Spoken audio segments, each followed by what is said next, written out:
Welcome to Alaska Affaira, where we tell true stories of infidelity, not to judge, but to understand. Today, we're going to hear a story that started with a handkerchief and ended with an unexpected divorce. That's right, Anna. This isn't just a story of betrayal. It's the journey of a woman who trusted too much until she realized her husband was not only cheating on her, but betraying her in the very home they built together. And the most painful thing, Marcus, is when the third person is her sister, someone who grew up with the family, pampered their firstborns, and then cruelly returned. Today's story will not have a happy ending, but it should serve as a wake-up call to those who are living in a false dream. We're not telling this to make you angry, to make you realize its true value, no matter how painful it may be. Hold on to your headphones because you're about to enter a dark corner that many people want to purge wherever. Here it is. I caught my husband in the living room, but it wasn't me. If there's a kind of pain that makes your heart stop for just a moment, it's when you catch your husband cheating, and not with a stranger, but with your own sister. That moment splits your world in half, before and after. Trust and truth are never the same again. I thought I'd scream, throw things, storm toward them like a hurricane, but I didn't. I just stood there, frozen. My hands trembled, my ears were ringing, and somewhere inside, a quiet voice just whispered, "This can't be real." David, my husband, the man who once promised me forever, and Lily, my little sister, the girl who used to curl up in my bed at night when she was scared. They were in the living room, holding each other like I never existed. David brushed a strand of her hair behind her ear. She giggled. When they saw me, silence fell like ash. David's eyes widened. Lily's face flushed crimson. Not a word, not a sound. I turned around, walked straight to my bedroom, and that night, I sat on the cold floor, staring at the corner of the dining table where we once laughed like a family. I didn't sleep that night. I didn't cry either. Something in me had shattered, quietly. The next day, David approached me while I was picking up our daughter. His eyes had the look of a man caught mid-lie, but worse, he looked relieved, like a weight had been lifted now that I knew. "Emily, please, let me explain. Lily and it wasn't meant to happen. It was a mistake." I smirked, bitter. "Don't call her Lily like she's just some girl. She's my sister, and you slept with her." He stammered, searched for words, excuses. None came. Lily showed up moments later. Her tears came quickly, but her eyes, they were anything but sorry. "I'm sorry, Emily. I just wanted to feel loved. I didn't mean for things to go this far." I looked at her, my voice like glass breaking. "This isn't about loving the wrong person. This is about betraying your own blood." My daughter walked out of school then. I wiped my face, put on a smile for her, and walked away without looking back. David and I divorced within 3 months. The house was sold, the joint accounts closed. He moved in with a friend, or maybe with her. I didn't care anymore. Lily vanished from social media. No posts, no stories, just gone. Then one day, a friend of hers sent me a voice memo. In it, Lily laughed as she confessed that she had seduced David on purpose to get back at me for an argument we had as kids. She always acted like she was perfect. I just wanted her to feel what it's like to be hurt by someone you trust. I sat there, numb. My heartbreak wasn't collateral damage, it was the goal. This wasn't love. It was revenge, calculated and cruel. And somehow, that made it worse. I broke down. Not at first, but a few weeks later, in the shower, I slid to the floor and cried like I hadn't since I was a child. The betrayal lived inside my chest like a fire with no air. Every room in the house whispered memories I didn't want anymore. I deleted all the old photos, packed every framed picture into a box I would never open, even threw away my wedding dress, left it at the curb. It felt symbolic, and I needed symbols. Friends tried to cheer me up. Some told me to go out, to get even, but I wasn't interested in revenge. I just wanted to feel real again. So I chose to heal slowly. I booked a quiet trip with my daughter to the mountains. We hiked, we painted, we sat in silence beneath stars so wide they reminded me that the world is larger than heartbreak. I enrolled in yoga, started journaling. I wrote about trust, betrayal, and resilience. I launched a blog. Women I didn't even know wrote to say thank you. I thought I was the only one. And just like that, I wasn't alone anymore. David texted a few times. Lily was hospitalized after a panic attack. I replied only once.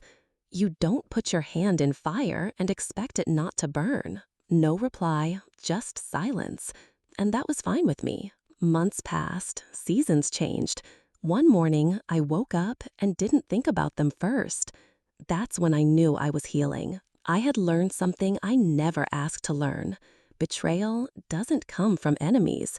It comes from people who swore they loved you. Forgiveness isn't for them. It's the freedom you give yourself to live unchained. Your heart might break, but it also rebuilds stronger. I realized that survival isn't about becoming someone new. It's about remembering who you were before someone tried to erase you. I'm sitting here now, sipping afternoon tea, writing this story, not for vengeance, but for memory. There's something unspoken about the bond between a father and his child. It can be strong enough to shape a lifetime, or fragile enough to shatter with a single silence. You're right, Clara. And in today's episode, we're not just talking about sweet bedtime stories or fishing trips. We're diving into the complicated side, the secrets, the distance, the trauma, and yes, even the betrayal that can come from someone who was supposed to protect you. Some of our listeners have written in stories of emotional neglect, broken promises, or discovering things they were never meant to know about their fathers or themselves. And some have gone even deeper, into forbidden places, unspoken relationships, taboo truths. We're not here to shock. We're here to understand what happens when the boundary between parent and child is crossed. It's easy to judge from the outside, but inside these stories are pain, confusion, manipulation, and sometimes a desperate need for love in the wrong place. So tonight, we invite you to listen with an open heart. And if this episode reflects a part of your past, know this: your experience matters, and you are not your pain. Coming up, my father's silence was louder than any yell. And later, he was my dad, but also my first secret. In psychology, is incest considered a mental disorder or abnormality? And in what circumstances does it usually manifest? Yes, in psychology, incestuous relationships, especially between mothers and sons, are not only considered morally wrong, but also a manifestation of a serious disorder in behavior and cognition. This is a behavior that crosses the instinctive boundaries, which are originally established to protect the family structure and human personality. Incest often appears in emotionally unbalanced family environments, where the boundaries of roles between members become blurred, especially when the family lacks a father figure, or both the mother and son have suffered deep psychological trauma but have never truly healed. How can a mother, who is supposed to be a symbol of love and protection, develop romantic or sexual feelings for her own son? This is a very rare phenomenon, and of course, extremely unusual. But from a psychological perspective, we have seen a few cases where the mother has been in a state of prolonged loneliness, lacking in love, and may have experienced sexual abuse in the past. Those traumas, if not healed, will disrupt moral perception and the role of motherhood. When living close to a son, especially during adulthood, if there are no clear boundaries, then emotions can be distorted, becoming something that is easily confused. But let me be clear, that is not love.